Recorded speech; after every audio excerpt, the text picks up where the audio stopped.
1978-ci ilin soyuq yanvar gecəsi, Florida ştatı. Gecə saat 3. Tallahassee şəhərindəki bir qız yurdunda hamı yatır. Qapılar bağlıdır, pəncərələr örtülüdür. Amma içəridə hər şey dəyişmək üzrədir. Bir kölgə yavaşca pilləkənlərlə yuxarı qalxır, dəhlizə keçir və bir qapını itələyir. Sonrakı 15 dəqiqə ərzində 2 gənc qadın həyatını itirəcək. 2 nəfər isə ömürlük travma ilə yaşayacaq. Sabah saat 7-də polis gələndə qapıda qan izləri tapacaq. Günahkar isə sanki havaya çəkilib yox olub. Ancaq bu adam yox olmayıb. O şəhərdədir. Onun adı Ted Bundy'dir. ABŞ tarixinin ən dəhşətli qatillərindən biri. Eyni zamanda ən gözlənilməzi. Bu gün biz onun həyatını, cinayətlərini, psixologiyasını hər bir detalı ilə araşdıracağıq. Çünki bu hekayə yalnız qan haqqında deyil. Bu insanın insana güvənməsinin nə qədər təhlükəli ola biləcəyi haqqındadır.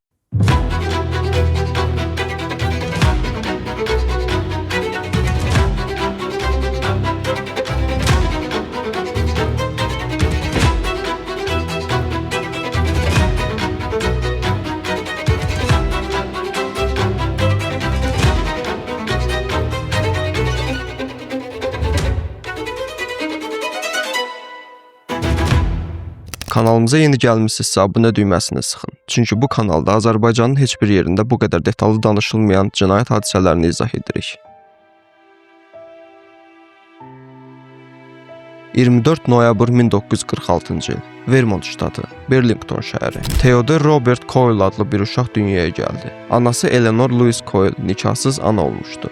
O dövrdə bu, cəmiyyət tərəfindən böyük utanc sayılırdı. Ailə bir plan qurdu. Ted öz anasını bacısı kimi, babasını isə atası kimi tanıyacaqdı və həqiqət bilinməyəcəkdi. Ted bu yalanla böyüdü. Bir neçə il sonra ailə Washingtona köçdü. Anası yenidən evləndi. Ted artıq Ted Bundy adını daşıyırdı, ögey atasının soyadını. Qonşular onu ideal uşaq kimi xatırlayır. Müəllimlər onu ağıllı, mehriban, gülərüz tələbə kimi təsvir edirdi. Yoldaşları onunla olmaqdan zövq alırdı. Lakin diqqət çəkən bir şey var idi. Sonradan FTB-nin keçirdiyi araşdırmalarda məlum oldu ki, Ted 8-9 yaşlarında bıçaq kimi əşyalara qarşı anormal bir cəzb hiss edir, qonşuların bağçasına gecə vaxtı bıçaqlar sancır, tibb dərsliklərindəki cəsəd şəkillərinə saatlarla baxırdı. Bu, sıradan uşaq marağı deyildi. Bu bir şeyin başlanğıcı idi. 1965-ci ildə liseyi bitirdi. Sonra Puget Sound Universitetinə, daha sonra isə Washington Universitetinə daxil oldu. Psixologiya oxudu. Hətta Respublikaçılar Partiyasının könüllü kampaniyaçısı oldu. Bir siyasətçi onun haqqında demişdi: "Bu oğlan böyüyəndə qubernatorluğa namizəd ola bilər." Eyni vaxtda gecə vaxtı şəhər küçələrini gəzirdi, planlar qururdu. 1972-ci ildə sevgilisi Stephanie Brooks ondan ayrıldı. O, Bundy'ni kifayət qədər ciddi və məqsədyönlü görmürdü.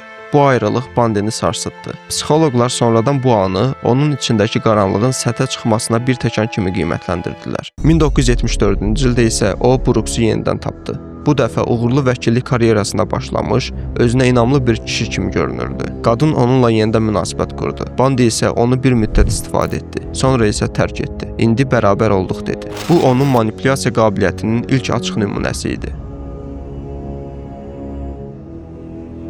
4 yanvar 1974-cü il, Seattle, Washington. 18 yaşlı Karen Sparks yataq otağında yatarkən hücuma məruz qaldı. Cinayət aləti çarpayının altından götürülmüş metal çubuq idi. Qadın sağ qaldı, lakin beyin zədəsi aldı və ömürlük əlil oldu. Bundy çox güman ki, həmin gecə öldürməyi planlamırdı. Bu, impulsiv bir hücum idi.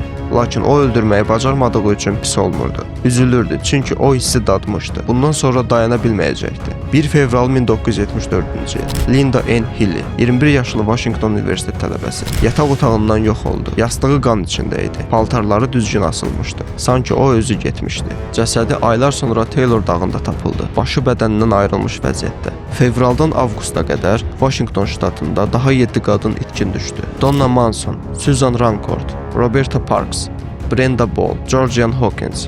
Hamısı eyni tipdə idi. Uzun, düz saçlı, gənc universitet tələbələri. Polis çaşqın idi. Cinayətlər arasında əlaqə tapa bilmirdi. Çünki Bundy ağlasığmaz dərəcədə sadə və effektiv bir metod işləyib hazırlamışdı. Metod 1. Qolunu sarıyıb köməksiz görünürdü. Kitabları yerə düşürürdü və qızlardan kömək istəyirdi. "Siz çox xeyirxahsınız" deyərək onları maşına mindirib aparırdı. Metod 2. Bəzən polis forması geyinir, saxta vəsiqə göstərirdi. "Sizi soruşacaqlar, gedək idarəyə" deyirdi və qadınlar etiraz etmirdi. Metod 3. Tanıdığı qurbanların yanına sadəcə gedirdi, çünki heç kim ondan şübhələnmirdi. Onun bej rəngli Volkswagen Beetle markalı maşını sonradan tarixə düşdü. 1974-cü ilin iyulunda Lake Sammamish Dövlət Parkında bir gündə 2 qadını qaçırdı. Şahidlər Ted adlı qolunu sarmış yaraşıqlı bir kişini gördüklərini bildirdilər. Polis ilk dəfə Ted adını eşitdi, lakin küçədə Ted adlı minlərlə adam var idi. 1974-cü ilin payızında Bundy Washingtondan Utah ştatına köçdü. Orada hüquq fakültəsinə daxil olmuşdu. Yeni şəhər, yeni qurbanlar. Nancy Wilcox, Melissa Smith, Laura Aim, Debbie Kent hamısı 1974-cü ilin oktyabr-noyabr aylarında itkin düşdü. Sonra Colorado, sonra isə Oregon. Bundy daima hərəkətdə idi.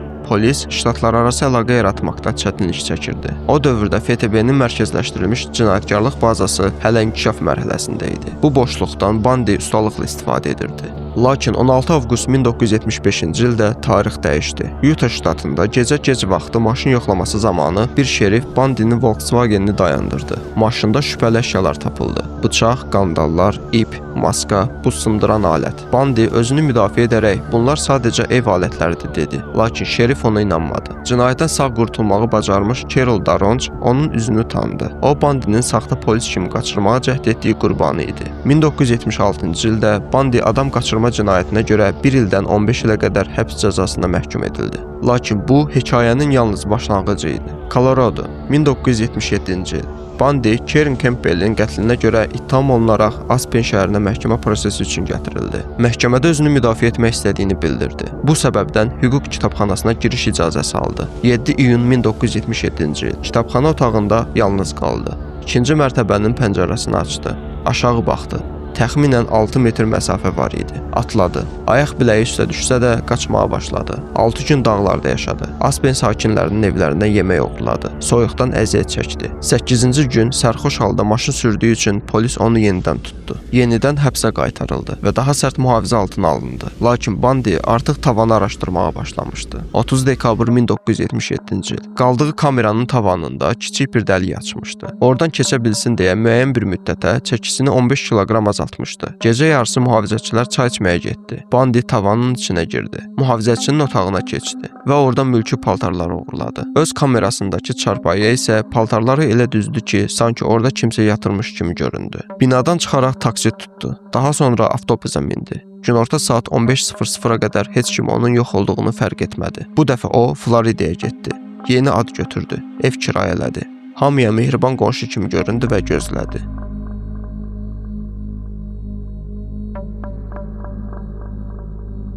14-15 yanvar 1978-ci il. Florida Dövlət Universitetinin Xi Omega qızlar yurdu. Gecə saat 03:00. Bundy binaya girdi. Əlindəki silah ağır bir ağac parçası idi. İlk otaq. Orada 20 yaşlı Liza Levy yatırdı. Bundy ona hücum etdi. Onun bədəninə dişlərini batırdı. Boğazını sıxdı. Liza Levy həyatını itirdi. İkinci otaqda isə 21 yaşlı Margaret Bowman var idi. O da oyanmağa imkan tapmadan öldürüldü. Başına güclü zərbələr indirilərək boğuldu. Üçüncü otaqda isə Karen Chandler və Katie Kleiner var idi. Hər ikisi hücuma məruz qaldı. Çənə qırıqları, qırıq barmaqlar, dərin yaralar. Lakin onların hər ikisi sağ qaldı. Bundy binadan çıxdı. 8 məhəllə uzaqda, başqa bir yaşayış yerində şerif Thomasa da hücum etdi. Thomas sağ qaldı. Lakin eşitmə qabiliyyətini itirdi. Cəmi 35 dəqiqə içərisində 5 qadın hücuma məruz qaldı. 2 ölü, 3 ağır yaralı. Səhər tələbələr toplaşanda polis gəldi. Qan izləri, diş izləri, ayaq izləri. Məhz həmin diş izləri, Liza Levy'nin bədənindəki izlər. Bundy'ni sonda edama aparacaqdı. Lakin polis hələ də qatilin kim olduğunu bilmirdi.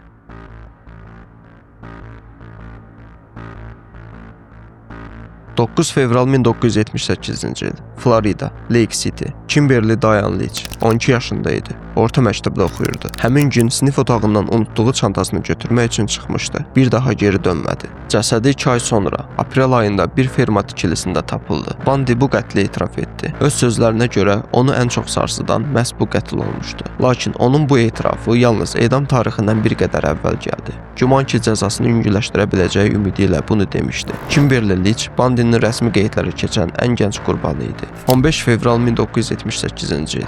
Bandi Pensacola şəhərində yol polisi tərəfindən saxlanıldı. Maşın oğurluq idi, sənədlər saxta idi. Polis onun kimliyini yoxlayanda məlum oldu ki, Bandi ölkə səviyyəsində axtarılan məşhur qaçaqdır. Bu onun son həbsi oldu. Artıq qaçış yox idi.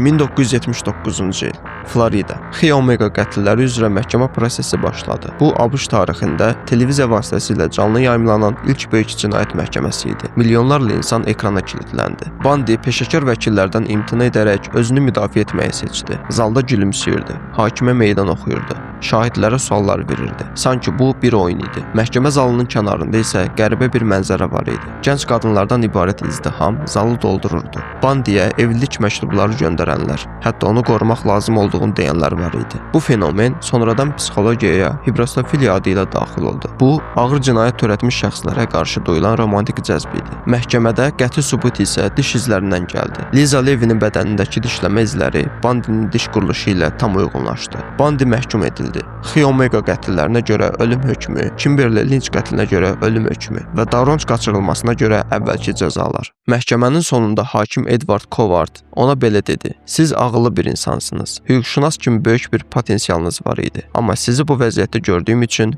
üzülürəm. Məhkəmə sizi ölüm hökmünə məhkum edir." Bandi isə sadəcə gülümsədi.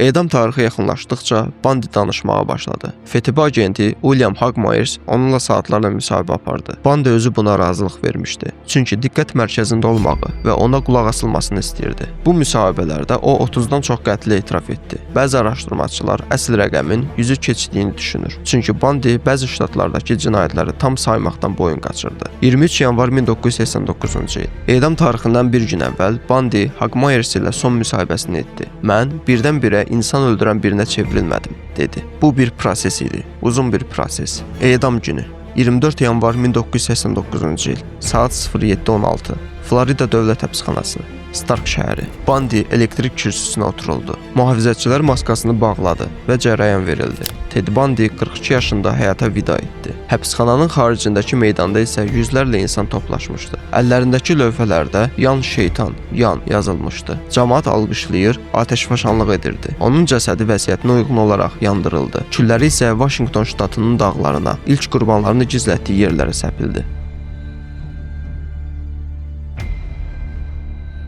FTB profileri Robert Ressler Bandini öyrəndikdən sonra belə bir nəticəyə gəldi. Bandinin ən qorxuducu cəhəti onun nə etdiyi yox, necə göründüyü idi. Psixologiyada Bandi antisosial şəxsiyyət pozuntusu, xalq arasında psixopat kimi tanınan kateqoriyaya aid edilir. Bu şəxsiyyətlər üçün xarakterik olan cəhətlər bunlardır: empatiyasızlıq, yüksək manipulyasiya bacarığı, normal görünmək qabiliyyəti və güclü nəzarət hakimiyyət istəyi. Bandi bütün bu cəhətləri özündə birləşdirirdi. Lakin psixologiya bu suala hələ də tam cavab verə bilmir. Niyə məhz o? Niyə başqaları yox? Uşaqlıq travması, nikahsız doğum, həqiqi kimliyinin gizlədilməsi, ilk sevgi ayrılığı, bunların hamısı bir faktor ola bilər. Lakin dünyanın hər yerində milyonlarla insan eyni sarsıntılar yaşayır və qatilə çevrilmir. Bandinin əsl sirri də elə bu sualın tam cavab olmamasında yatır. Ted Bandi bizə bir şey göstərdi. Şər həmişə tanınan, qorxunc bir üzlə gəlmir. Bəzən o qapını sizin üçün açan, gülümsəyən, sizi tanımaq çox xoşdur deyən biri də ola bilər. Ona görə də bu hekayə yalnız tarixdən bir səhifə deyil. Bu hər birimiz üçün bir xatırlatmadır. Bəyəndinizsə like düyməsinə basmağı unutmayın. Bu videoları hazırlamaq ciddi araşdırma tələb edir. Kanalı izləyin, çünki bu cür az danışılan cinayət dosyalarını açmağa davam edəcəyik. Növbəti videoda görüşənədək.